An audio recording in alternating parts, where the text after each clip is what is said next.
and space here, and we enjoy it very much, I must say. So the topic of today couldn't be more timely for FNF and for those we have on the panel. It's about the Nordics, the EU, the NATO, what comes next.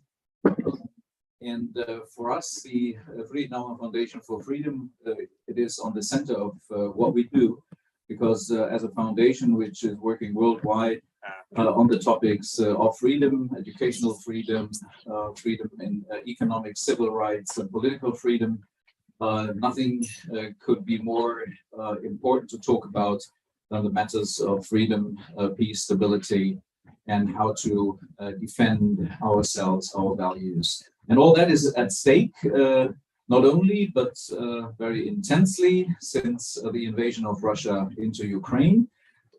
People wrote about that as the 9/11 moment of Europe, and I strongly believe that. So we have a lot of ideas, a lot of needs to discuss with regard to who we are, why we build alliances, what are we doing with those alliances, and what we need and what we want to defend and how we want to do that. And so without further ado, I give the word over to Jeroen, who takes care of our panel, of you, and the discussion to follow. Thank you for being here, and thank you, of course, to ALDE Party, our strong partner in whatever we do with regard to freedom and prosperity. Thanks a lot here in the room and people on the screen. Have a good day.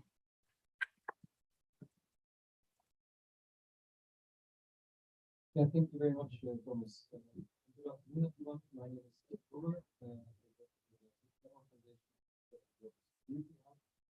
I will moderate the discussion today with organized here at ALDE Party. The topic of today's discussion is the critical situation in the Nordics and the way that NATO and the EU fit into the future security landscape. I wanted to save your attention that Sweden and Finland applied for NATO membership earlier this year, something that was long thought unthinkable, but everything is very fluid lately. At the same time, there's Norway, which is a long-time NATO member already, but not a member of the EU, and with ongoing EU efforts to achieve more strategic autonomy and more in Ukraine, but also again on the regional side. Quite a lot of developments there in terms of the alliances, and in this event we want to try to make sense of what is going on and look at the possible impact of these developments in the future security of the Nordics. We will discuss these questions with two speakers: Guri Melby, the party leader of the Norwegian Liberal Party and former Minister for Education, and Fabrice Pothier, is the CEO of Rasmussen Global, and used to work at NATO before that as the head of policy planning in the office of the Secretary General. Both very well positioned to discuss the topic that we want to talk about today, so very happy to have you both with us. And in person, which is, like Thomas said, the first time that we are here. So great to have you both. Before we start, very quick housekeeping. It's possible to ask questions behind the third. Let the microphone go around. We will try to as much as possible. Same applies online. You can write questions at the room chat, and then one of the colleagues here in the room and also here with the speakers. So with that said, let's get started. I'll start with you, Guri. Like I said earlier this week, Finland and Sweden announced their intention to join NATO. In the meantime, the application is there. How is that news received in Norway, and how will it change things going forward? You hear me when you like this? Yes, good. Well, just but we have many times said that I think Sweden and Finland's relationship to NATO have been almost the same as Norway's relationship to the EU. We're sort of the country that is most integrated without being a member. that was also the case with Sweden and Finland, and they have been more integrated the last years than earlier, especially after 2014.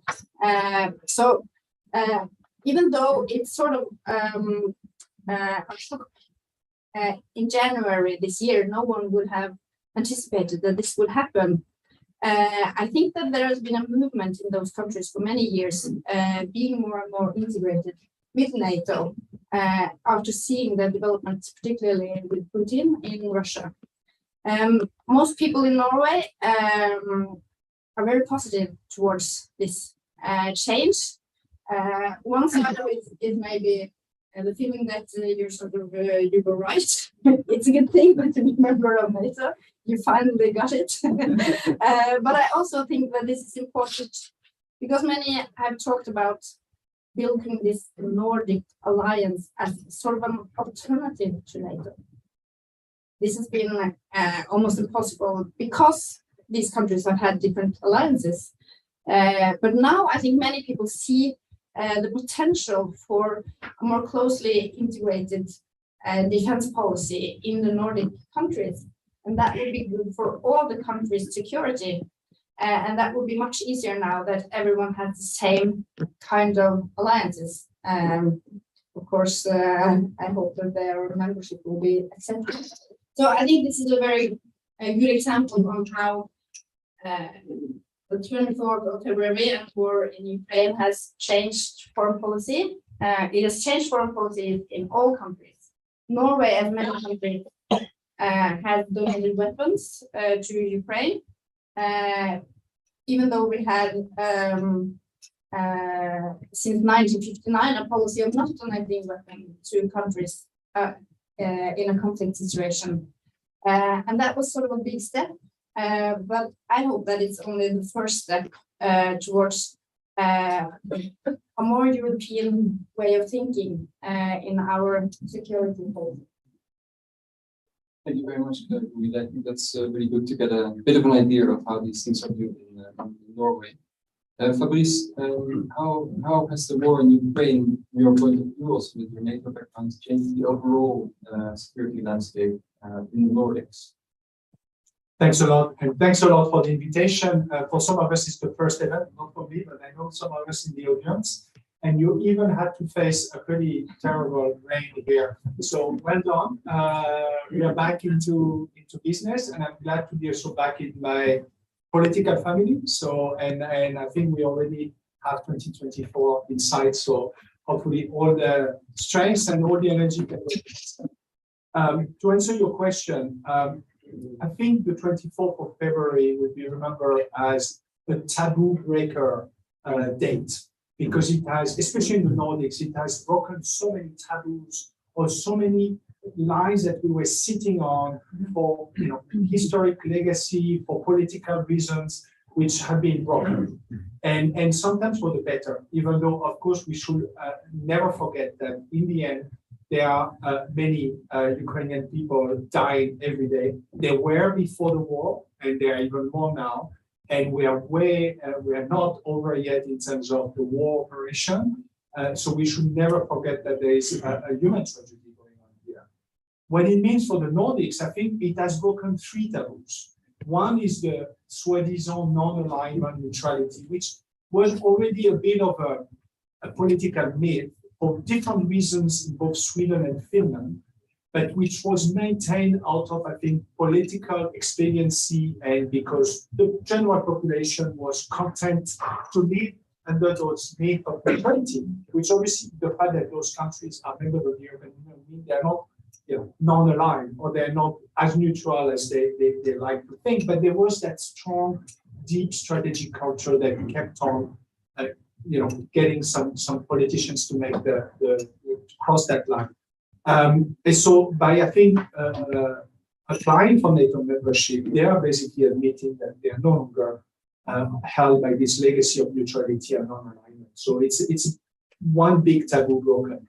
Second, and you mentioned it, is the arms supply.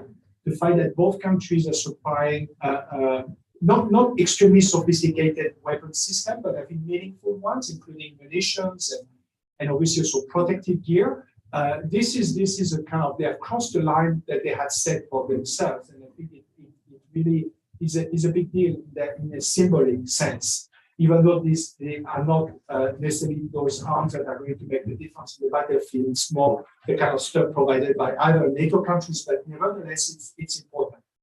And then another taboo that was broken, or it's about to be broken, and I'm glad it's nothing to do with Sweden and Finland, it's Denmark on the opt-out, which I think has been keeping the European defense conversation always with this kind of one chain keeping it down, because one country that is Denmark is obviously not a European defense power, but is actually a meaningful player and is a willing player.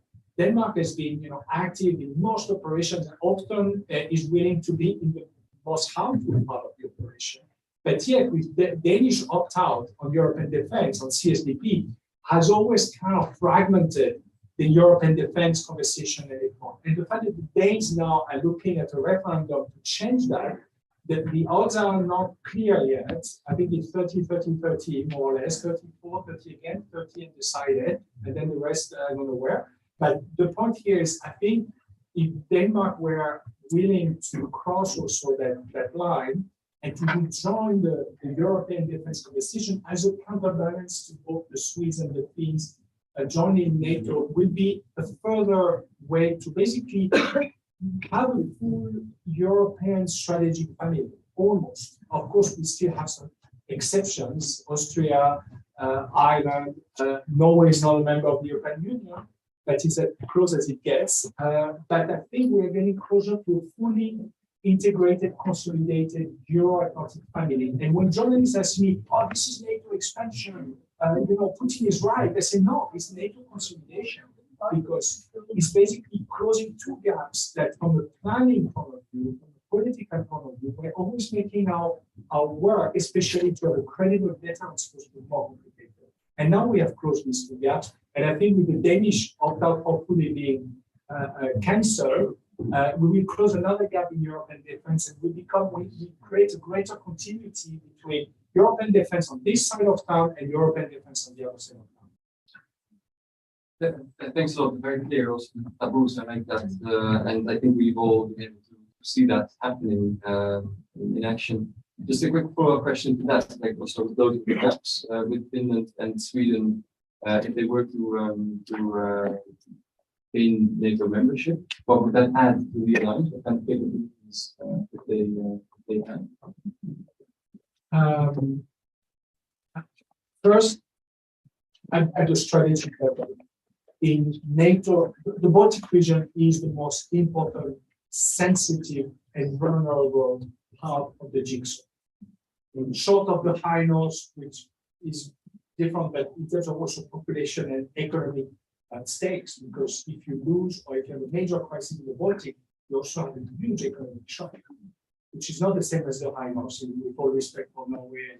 So I think you are getting into coherence, meaning when NATO is developing its contingency plan for anything that can happen in that region, which is deemed to be the most likely or something like this, then it can do with two more pieces of that jigsaw.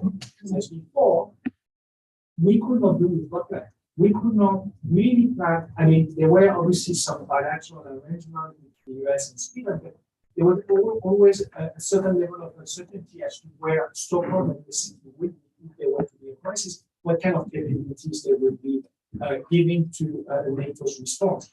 Now, obviously, down the line, we are not there yet. In principle, there won't be this ambiguity. That's one thing. In terms of capabilities, each are bringing different things, which actually are very meaningful for the alliance. Finland is bringing serious land capabilities, which is actually one of the Achilles heels of the alliance, because basically Germany is the one that should deliver the land forces backbone, and Germany has not delivered it. Poland cannot do it all on its own, and France no longer has the density of forces to do land forces. But if you want to have a credible conventional deterrence posture, you need your land forces. And here Finland is bringing some serious numbers and capabilities to the party. Second, Finland is part of the club in the club, the F-35 club, which obviously is a close club with the, I mean, is an important club with the capability, intelligence, interoperability club with the United States and other countries, including Norway. Also the Belgium, the Netherlands, Denmark, and I think Italy is also purchasing some. And then finally, Sweden is bringing some meaningful maritime capabilities, which in the Baltic is one of our weak points, because the Germans don't always have the capabilities that are submarine or surface capabilities that are really ready and available. The Poles are trying to build them up, but it takes time. The Norwegians have some, but they are, you know, the Baltic needs something else. They're on the other side of the Baltic, if you want, strategically. So the Swedes can help cover really the central part, and it's in that sense very meaningful. Well, you're a much bigger expert on the military capabilities, but I think this Sweden and Finland joining NATO is sort of the best possible response you could get on a war that is in many terms initiated because of NATO's expansion. NATO being an alliance that more countries want to go into, more countries in the Western Europe. Putin went to war in Ukraine partly because of that, and the consequence is that more countries are joining the alliance. So be careful, because I think you're going to be quoted by the Kremlin trolls. Yeah. I let you be close. Yeah, I read it. Okay. Thank you very much. You're more experienced than I have. Yeah, thanks, maybe. A quick follow-up question to what I mentioned before. By the way, if there are people who have questions already, please put your hands in the chat. If there's been any question, then you can what I mentioned before was that there in the EU there's this push now for more economy, sovereignty, whatever we call it.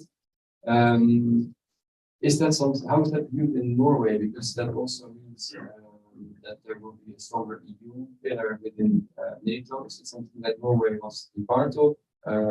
Has that led to any discussions there? Well, that's a very good question, because I think in many parts the way that EU has acted in this crisis, being rather resolute, implementing sanctions, showing itself as an important actor in security policy. I think many people in Norway appreciate that role, that EU takes that role, because there aren't anyone else to take that role. But on the other hand, well, it definitely makes the question of what kind of partner we should be with the EU, because we have sort of, or I think many people think that, well, our security policy, that's NATO. That has nothing to do with the EU, so we're sort of covered there. But now, when the EU takes a big role on that arena, I think that raises a lot of the dilemmas for Norway. We have taken an initiative in Parliament to discuss that, to discuss, well, of course, I'm and my party is for full membership, but I think that's something that eventually very long ahead. It won't take 3 months as we change the views on NATO. We're more like Sweden in that we need someone to push us, I think. But I think that definitely raises a dilemma, and we should discuss in Norway. We should have a real debate on how we can connect ourselves to the EU and their security and foreign policy. Because the situation now is that we are so happy that EU is taking that role, and we follow almost all the decisions that EU make, but we don't have a much impact on it. And that is a huge democratic problem. So we should ask ourselves, how can we get in a better position to actually have an influence on that security and foreign policy? And how can we, I think that it will sort of be relying all of our security policy on NATO. It makes us much more vulnerable than we could have been, having been more integrated. Yes, please. I think you are absolutely right, and this is going to be even stronger feeling now that hopefully Denmark is also going to fully join the European defense effort. And I would add to what you said, it's not just about your security and defense policy, it's about your energy policy. Because you are now, Norway is more than ever the key part of the reposturing, the massive reposturing that Europe is undertaking in response to the 24th of February. We're completely changing our energy posture, especially gas and oil supply. And obviously, one of our best alternatives out there for the moment is you guys. But whether you are sufficiently in the conversation, in the decisions, is I think where there is a real, and you're right to put that question to your parliament and hopefully maybe down the line to your people. Because I think Norway should, could be a bit feeling too lonely out there.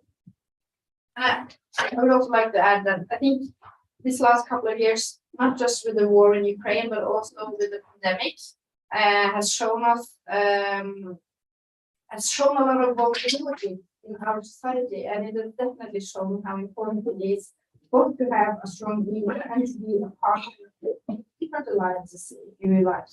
And one of the things in the evaluation after Norway's pandemic, the way we handled it, was that we were sort of lucky to get the vaccines. And we can't rely on that kind of luck in the future. So this has definitely shown both that we're partly inside with our agreement with the EU, but we're also partly outside. And in the future, that can prove to be very risky for us. Non-committal role also means no commitment from the other side, of course. Yeah. Okay, thanks for that. I see there's one question here and one in the back. We'll start here. Get a microphone. Kurt Geisert, I'm one of the guys in the House of European History. I have a question to the lady from Norway, but you started to give an answer already. Can you be optimistic in Norway will be a member of the European Union in 10 years? Well, 10 years maybe. What should I just answer? Yeah.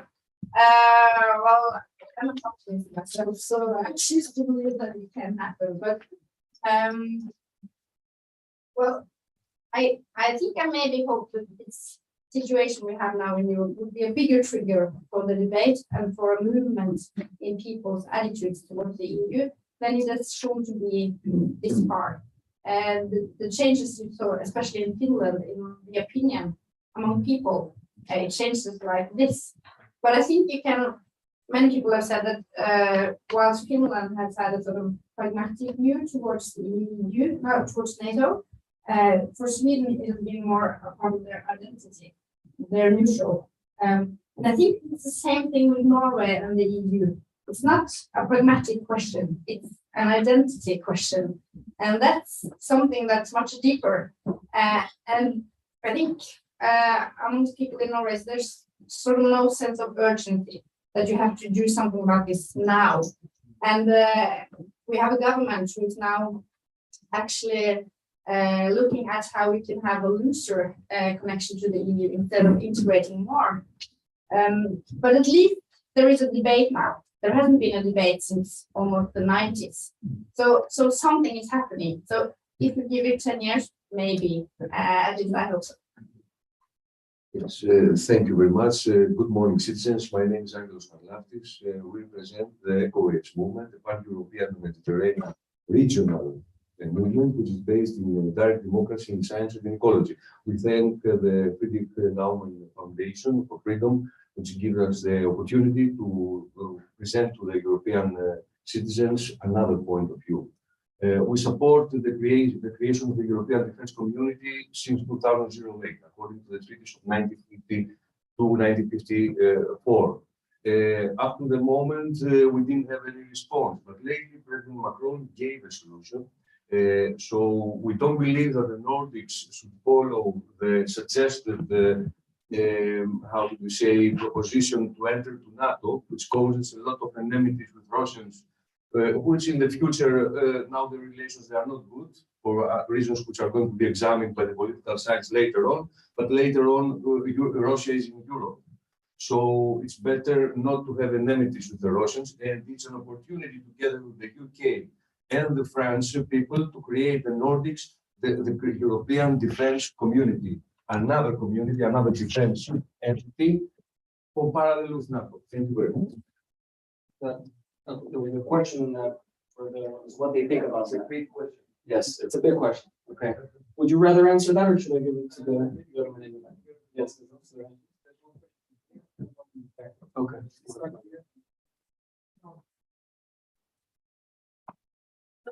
Yes. Okay.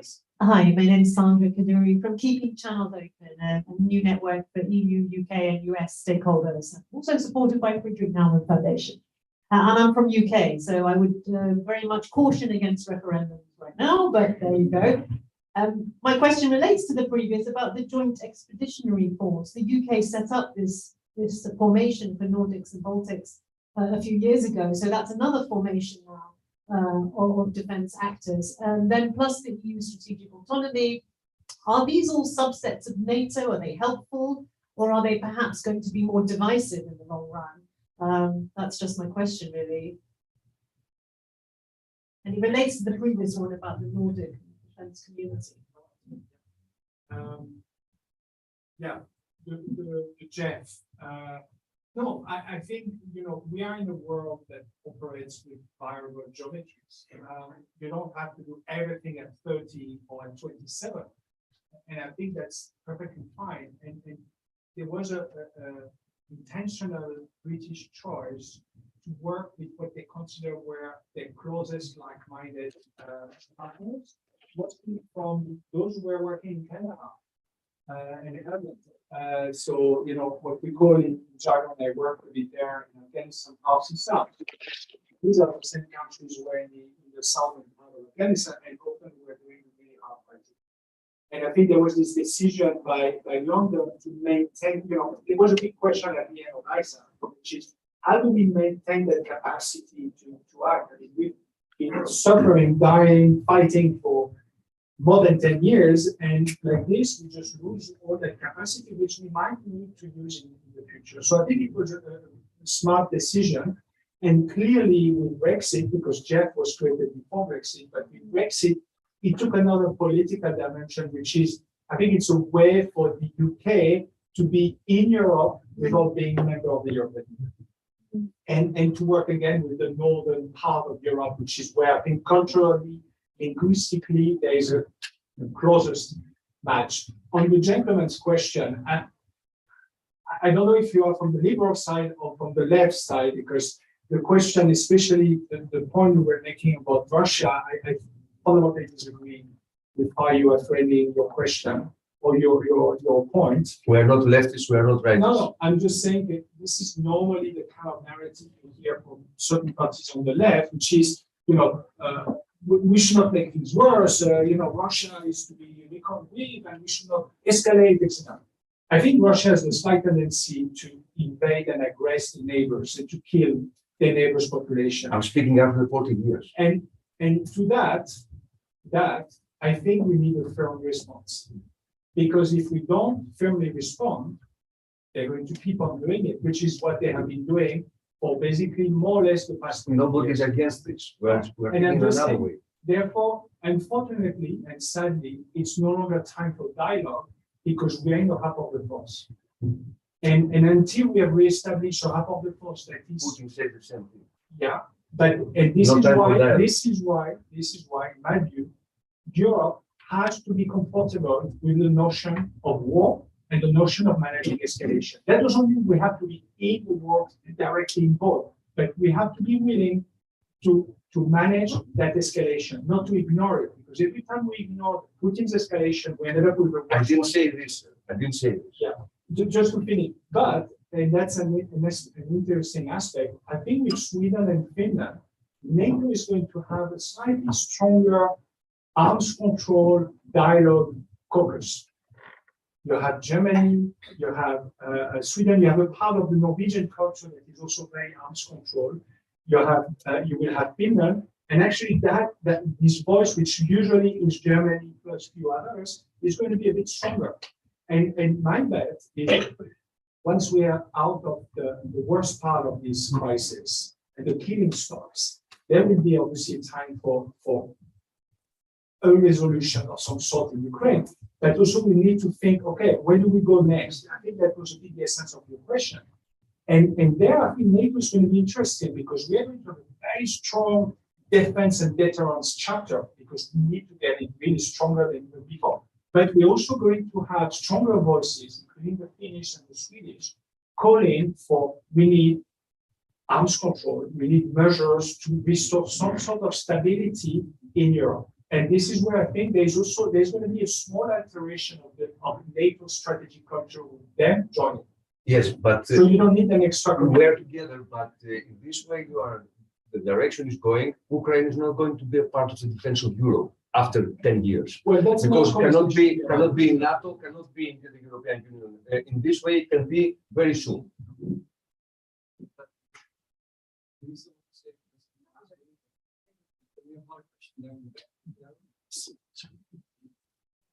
Thank you very much. My name is Ulrich Schreuder, member of the Dutch Liberal Party. I have a question on the position of Turkey, because I understand that there are some objections and conditions on the side of Mr. Erdogan. For me, it's not completely clear what they want. Maybe Mr. Pothier could explain a little bit what they want and how can it be solved and how hard will it play it. Thank you very much. Yeah, I don't want to monopolize. No, but I think maybe. You want to do Turkey? No, you don't want to do Turkey. Okay, I do Turkey. I don't know what Erdogan thinks. Me neither. But I have the chance of knowing a bit Turkey and loving Turkey, both as a country and as a member of the alliance. I think there's several layers. One, I think there's a lot of electoral or pre-electoral politics from Erdogan. As always with Erdogan, he's in a vulnerable position for the first time. And him being, pushing the nationalist song, protesting against countries allegedly hosting PKK's parties or elements is a way to reinforce his nationalist vote. That's one thing. Second, I think there's some genuine concern, which I think we keep on failing to understand the Turkish point of view on the Kurdish question, which we completely failed to understand in Syria. And that's what brought us basically to end up being completely antinomic in our position in Syria than the Turks, because we did not understand that for them, it's a national security matter. Whether they are right or not, that's another conversation, but that's their legitimate position because they're also in the middle of it. That's a second one. Third, I think there's also strategic concern in Ankara that, oh, wow, the center of gravity of the alliance is moving definitely east and north. And we're going to be, again, there's this perception in Ankara neglected. The southern flank, which they consider they are holding, and they're also holding the southern flank of the Black Sea, they feel, well, it's going to be the parent pauvre of all the big decisions taken in Madrid. So I think it's a way for Erdogan to try to squeeze more concessions from the Americans and NATO to reinforce a bit. And there are also bilateral defense conversations going on F-16 and then just finally, I think it's also a way to get more senior posts in NATO headquarters and command structure, because there's a lot of posts that are going to be up for negotiation for this summer, and the Turks are always kind of very greedy about that. How hard will they be? Very hard. We know that. Until they get what he considers is both looking good politically, that he's defended the Turkish interest, and until they get enough commitments, including possibly forced commitment, that he's got what he thinks is enough. But I don't think it's going to break consensus in Madrid. I think it would be a big damage. Yeah, because what you're saying is that it's also something that is possible to negotiate. So it's sort of not this no, that it's impossible. There's a lot of room here for negotiations. But maybe it was a mistake for both Stoltenberg and some other NATO members to be so clear that this would be sort of very easy for Sweden and Finland to get this membership.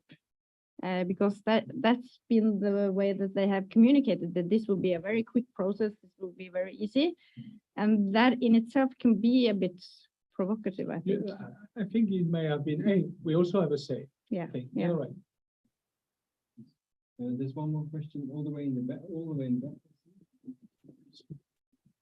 Hi there, Garvin Walsh of Unhacked Democracy, which is also kindly supported by the FNF in Prague. Very generous. Very generous organization. I wanted to ask a bit about the sort of, question of strategic culture, because there have been, rumors, mistranslations, arguably, but certainly a difference of emphasis emerged between, on the one hand, some of the Nordic states, the Central Eastern European states, former Warsaw Pact members, and on the other hand, countries more like France and Germany, when it comes to how they see the outcome of this war and how they might, what would be the conditions under which it might be resolved, how, how much pressure should be put on Russia to withdraw to its internationally recognized borders. And my question is then, if, as I think most of us here probably do think that should be the end goal, what should be the way of convincing French and German, and to a certain extent the Italian political worlds, that this is actually should be the aim, rather than restoring some kind of status quo ante now that Russia has committed such blatant military aggression?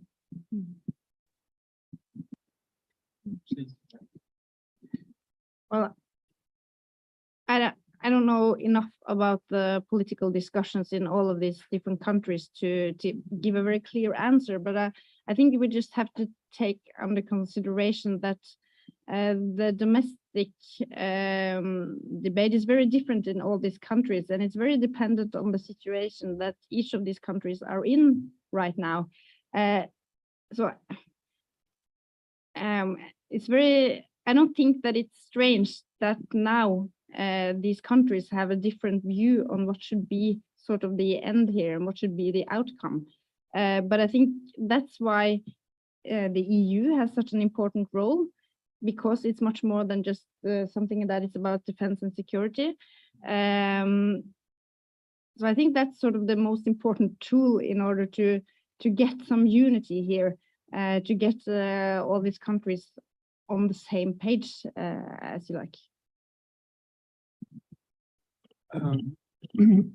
It's a very good question, even though I think it's more, the dividing line is more between continental Europe and the kind of Anglo-Saxon sphere, because I'm not sure Sweden and Finland share the same view as the UK or the US on the end point. The US has said it in a blunter way. I think Macron is saying it in a more ambiguous way, which is undermining his own attempt to solve the conflict and to be helpful. And I think these are completely legitimate, and I agree that it's the expression of very different strategic and legacy culture on Russia. For the US, very different from Germany, who is breaking taboo after taboo. I mean, now it's Schroeder being taken down, and before it was the Russian gas, Nord Stream 2, which was never, I've been working on trying to take down Nord Stream 2 for years, and in just few weeks it's been taken down. So I think Germany is redefining its new strategic culture. So it's very interesting what's happening. So I don't think there's going to be a clear answer, I agree, but I think we have to be clear about some bottom line. And the bottom line is we need to go as far as possible to make sure that Zelensky and his armed forces have what it takes to restore a level of force that is favorable to a good peace outcome. That's the bottom line. That's why it's being played in the military, in the battlefield right now, and not in the negotiation room. Because unless you get this right, you're not going to get a good peace. You are going to get a Minsk III, which is going to be another disaster that is going to lead to another war. Well, at least I can share some of the points that are up in the Norwegian debate about this. Because we have this neighborship with Russia, that of course affects the way that Norwegian politicians talk about Russia, but it also affects the way people think about Russia and Russians. Maybe a month ago, I visited Kirkenes, that's the city closest to the Russian border. They have a huge Russian population, and a lot of business there rely on cooperating with the Russians. And you see also that the one sanction, we have been very critical towards this, but the one sanction that Norway has given a very big exception for is fishing boats being able to come to our ports. I don't think any EU countries have given this big exception in the same way that Norway has. And this is explained by the government as being part of our fishing collaboration, part of preserving the fish in the Arctic area. But I think we also have to admit that this has a lot to do with economic interests, but also people being very used to having sort of this very close connection. So I think the big debate that Norway should take, that we haven't taken yet, is what this war means for our what kind of relationship should we have to Russia in the years to come? Because in many years we have, even though there's not, we don't have a lot of import from Russia, so it's not sort of a big part of our economy, but in some parts of Norway, I think it's also their sort of a big part of their culture.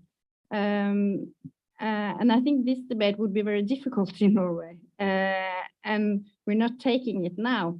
But that, of course, affects the way that many people in Norway look at this whole situation. Our Prime Minister is always saying, we are where we are geographically and we can't move. I think that's a very short-term way of looking at it, because our security is so much more dependent on what is happening many more places in Europe than just what's happening on our northern border. But just to try to explain sort of the Norwegian debate, which I think would also be in some of the other Nordic countries. Yeah. If I can just build on that, was that the arrangement negotiated between Stoltenberg and Medvedev? What you... Well, bit on fishing rights and on the border, and I do hear you, and you have to think the Finns have the same dilemma, actually even more substantial, because they have a very important land border. They have, you know, a lot of community exchange, a lot of, you know, some Russians living in Finland, but not just as visitors, but as really people living in Finland. But I think you have to contextualize that with Ukraine. There's so many Ukrainians who have Russian roots or Russian family, and so many Russians who have Ukrainian roots. And in the end, someone has decided to tear that fabric apart. And that's Vladimir Putin. And I think our leaders have to have the courage to say, as long as this man is doing what he's doing, we cannot just pretend like nothing had happened. And I think, of course, there's a human dimension, but we should not, when we think about the human dimension of your northern border, we should remember the human dimension of the Ukrainian people, to put that to relativize and realize that actually maybe sometime we have to make this more radical decision, as long as Putin does what he does. Yeah. You still want to respond? Yeah, and I totally agree with you. And my reflections on the debate in Norway, maybe I wasn't clear enough. Some of these things are maybe the things that we have been most critical of. And I think the irony is that for many people in Norway, one argument of staying outside the EU has been that that gives us an opportunity to have our own voice in foreign policy. But we have seen in this situation that we choose to not use that voice. We sort of, this is maybe a bit harsh way to say, but we sort of hide behind the EU and do everything that the EU does. But unlike Great Britain, for instance, where they, in many issues, go ahead and do more. Norway is sort of hiding behind the EU and not using this opportunity to do something more.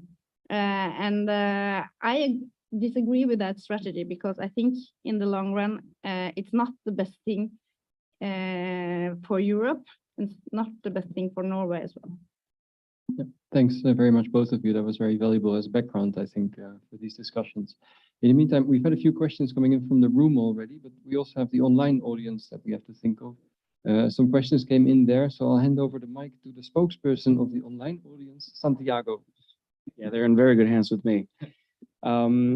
Yes, so we have one question from Guri and then one from Fabrice. The first one would be, coming in, what has provoked fear in Finland and Sweden to apply for NATO membership? Is it really the fear of Russian invasion or just further escalation? And for Fabrice, it's a bit of a choppy question, so let's see if I can make sense of it. Can you, on Ukraine, and you saying about that there's going to be further escalation, how long can that be sustained in your view? What is happening right now? How long can it actually go for? Well, if I should start, I don't have the answer to this, but my guess would be that this is sort of a mix of many things. And there's nothing that has sort of changed that it's more an imminent threat to Finland or Sweden now. Actually, we see it in Norway as well. Now that Russia is putting all their forces into Ukraine, they don't have forces to do anything up in the north. So right here and right now, the threat is maybe smaller than it was in January or last year. But what has changed is that you really see what Russia is capable of, what Putin is capable of. And that is something that is a game changer and changes everything. So I think that's sort of what's given them the push to go into NATO. Thanks, Fabrice. I totally agree. I think it's not that there's an immediate threat, but there is a strategic clarification that, oh, it's not good to be outside the tent. Better to be inside the tent. And on that, I was actually actively at NATO headquarters after 2014, 2015. So the first war of aggression of Russia against Ukraine, actively pushing for Sweden and Finland to join, and scheming with some friendly supporters in Stockholm and Helsinki, but hit the political kind of glass ceiling, the population in Finland that was not there, and the politicians in Sweden that was not there, and saying, well, as long as Finland doesn't do it, in Sweden, we're not going to do anything. It was a bit of a catch-22. But what was interesting is that was, even out of desperation, I say, okay, so let's at least create a NATO-Baltic Council where we can formally embed Sweden and Finland into a more structured conversation, because at the time it was, oh, let's invite Sweden and Finland to this conversation. It was very ad hoc-ish, but actually it started to be more systematic. And I realized that that council idea was a bad idea because I wanted to keep the pressure on those countries to do the jump. As if you give them something that is just below the threshold of membership, they might be happy with it. It's a bit like what's happening with Norway. With the EEA. So it was a good thing that at the end the council did not see their light, because they had to make that hard choice. Then on the question of escalation, it's frankly hard to say, because it so much depends on one man, Vladimir Putin, what he's deciding, what he's willing to do, to sacrifice, to prosecute his war. However, what you are seeing here is obviously a second war into a bigger war. It's more a war of position. It's more a war of attrition, a war of destruction. It's a war where both sides, in a way, play defense, because for the Russians to be in the Eastern Donbass is almost like being home, sadly. So they are defending the territory they were occupying before the war, which gives them a kind of slightly new advantage than when they were trying to overstretch all the way to Kiev. But the Ukrainians have their best units on that front. They have just retaken Kharkiv, which is a really big deal. It's not as big a deal as Eurovision victory, but it's a big deal because first, it's the second largest city. Second, it allows them to pinch some of the supply lines of the Russian forces in the Donbass. And it's going to be played a lot on how much staff the Ukrainians can get and how quickly to basically be able to pound the Russian forces, because it's going to be a war of artillery. There's just no way around it. And I think the stuff the Americans, the Brits, and then obviously the others are sending, it's not clear how quickly it goes, because you see on Twitter things about, you know, the new artillery, but you don't know in terms of quantity.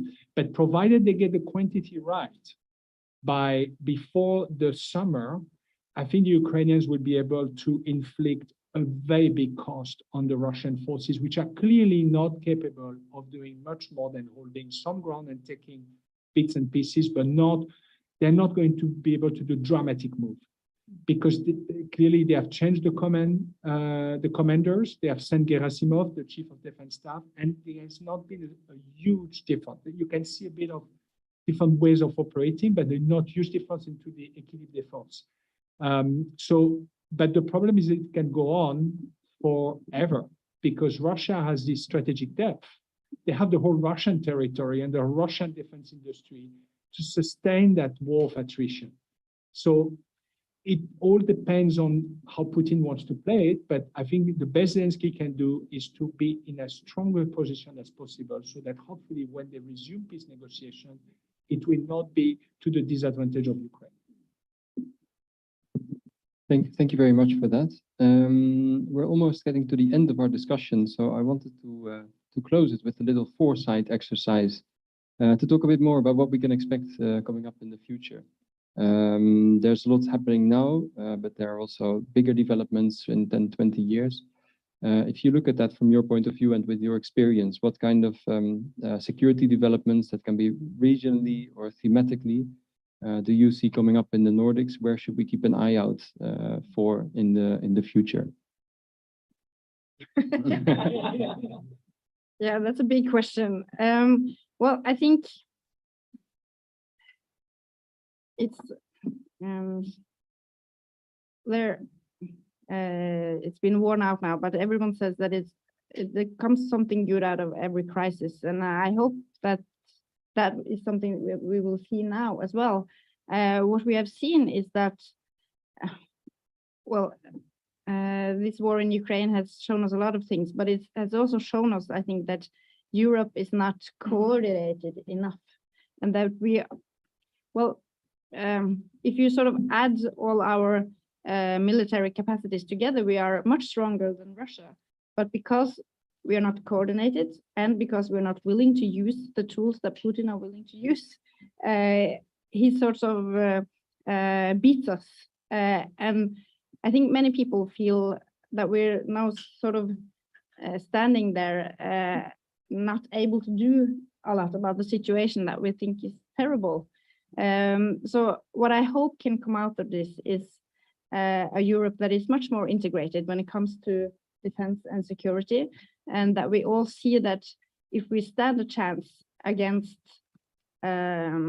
dictators, other superpowers that are irrational and that don't behave the way that we think that everyone in the international community should behave, we need to be much stronger together. And I hope that the EU will take a leading role in that. I also hope that the NATO would do that.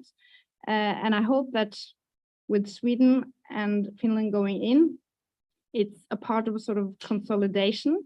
It will be very interesting to see what happens with Ukraine's application to the EU and also other countries in that region. That would be a big question for the EU, how to find a way to include those countries in this European family. So what I hope come out of this is a much more integrated Europe. Just very quickly, two things. One is the return of the nuclear age, however uncomfortable we are with that notion, but there is a clear return of nuclear weapons and nuclear rhetoric, and unless we're willing to respond to that in a obviously first in a rhetorical way, then in a doctrinal way, we will always be potential prey to some nuclear blackmail. And it's going to be hard, especially for the Nordic countries who have a very kind of arms control tradition, but I think it's going to be very important. Second, I agree. I think we're going to see, and we're already seeing, a consolidation of the European Western family in different geometries. It doesn't have to be all EU, it doesn't have to be, but clearly a kind of consolidation. We realize that actually the US is now a bit closer to us because it's a bit more indispensable, because only the US can do certain stuff right now. And so strategic autonomy, I think, has become less of an absolutist statement and more, I think, a contextual or relative statement with like-minded partners like the US and Japan. And then finally, and this is a bit of a dialectical tension here with the last thing I've just said, there is a risk I see of us, Nordics, Europeans, and Western, so all these different layers, being a bit in island or insular thinking. I think we are not realizing how much the rest of the world is not where we are when we look at Russia, when we look at China.